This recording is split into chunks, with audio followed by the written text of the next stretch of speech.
Okay, it's beer o'clock again on the Real Ale Guide. Today's beer is a beer from the Cotleigh Brewery. This is a bottle of their Peregrine Porter.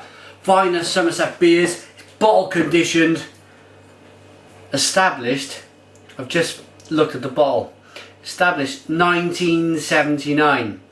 Now 1979 was the year I was born. I was born in May, so Fred, if you're watching, if it was anywhere near May Day to be precise, May the 1st, then let me know in the comments box or shoot me an email. Wow, loads of smoke coming out of that beer, plenty of carbonation. I've left this beer, I gotta be honest, I've let it condition quite nicely in this bottle for probably about 10 or 11 months. Now, this is the last beer from the Cotleigh Brewery. I've reviewed probably 95% of their range.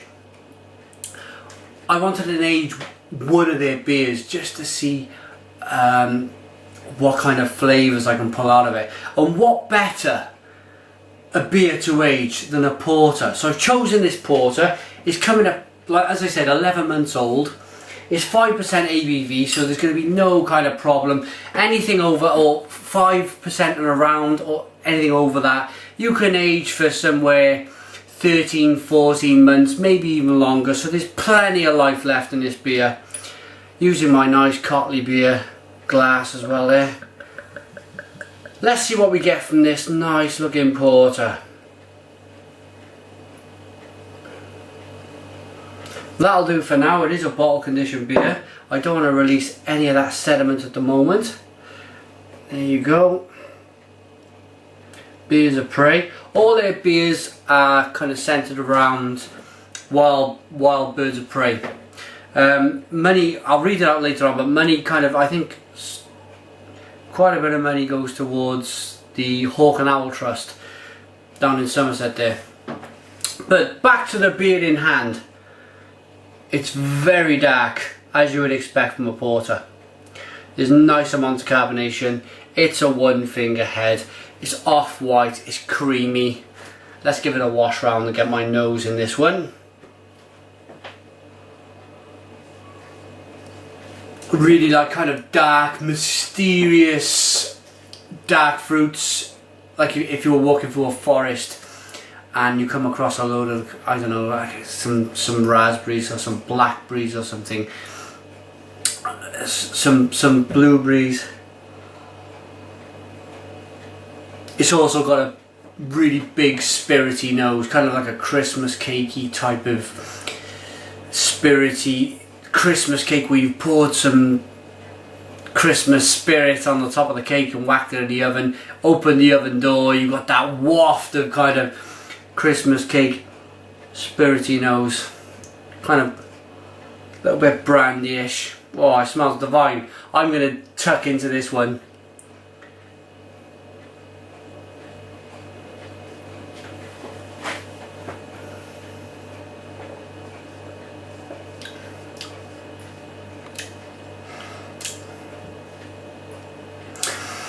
And that kind of mysterious,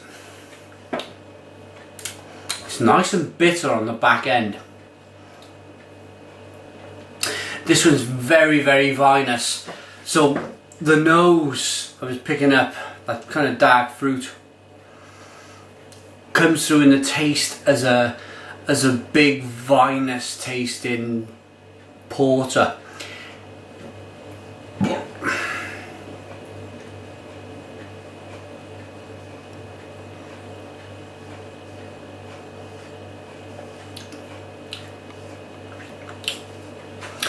Hints of coffee and chocolate.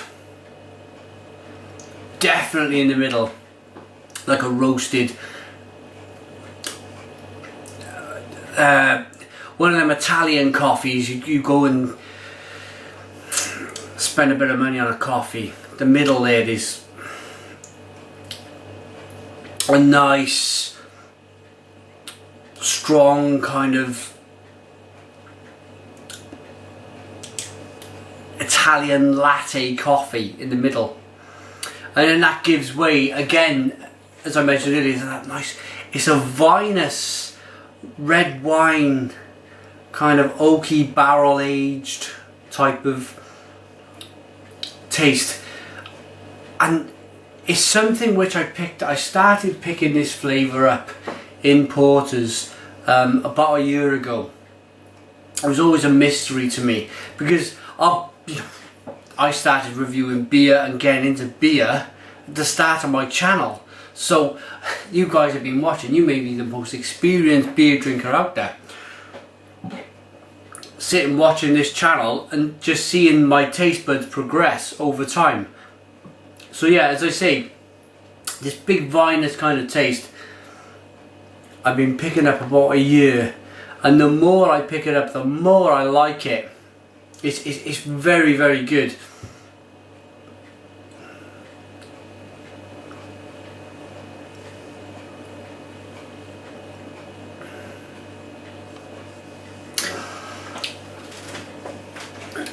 It's so upfront.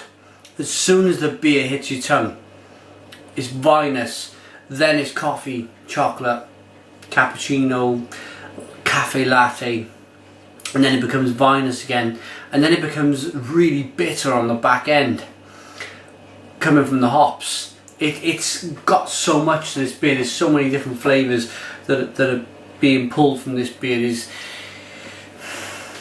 well, what more can I say but for you guys to go out and get a couple of bottles of this in, especially now we're heading into winter. Okay, it is a bottle conditioned beer.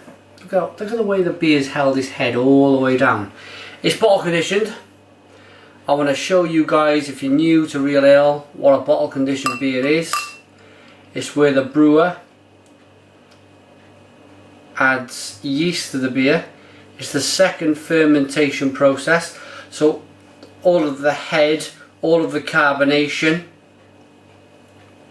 There you go, you might see it there. It's a dark beer, so you may not see. Oh, there you go. Yeah, there's plenty of sediment in there. As I was just mentioning, the second fermentation process on the beer gives the head, gives the carbonation. It's how the brewers used to brew beer and add carbonation before the days of CO2, and it would just be chemically enhanced or whatever they do with it.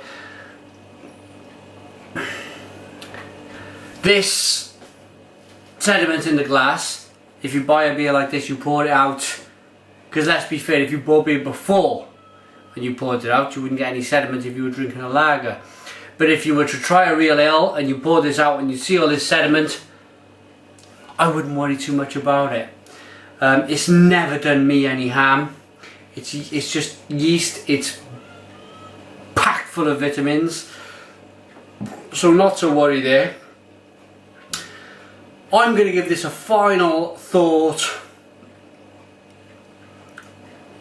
and a rating, but before I do, I just need to read out the beer on the back. A classic porter, dark and bittersweet, with hints of nut and licorice, brewed with flaked barley and roasted malts. A long, creamy and mellow finish.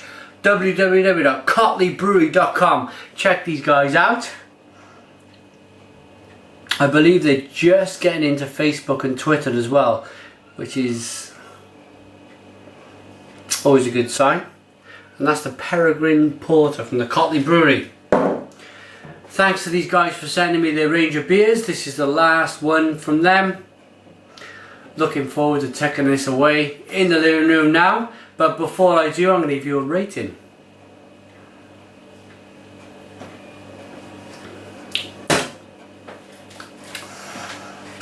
For the reasons, I won't go over it again, but for all the reasons I mentioned it earlier on in the review. It's very tasty, it's full of flavour, nice mouthfeel, it's kept its head all the way down the glass. I'm going to give this, I'm going to give it an 8 out of 10. 8 out of 10 for the Real Ale Guide. Thanks for watching me. Put your comments in the comments box, especially Fred if you're watching. I want to know when you started, what month you started the brewery, whether it was May, when I was born in 79, or whatever other month it was in the year of 1979. But thanks for watching, subscribe if you like, and cheers.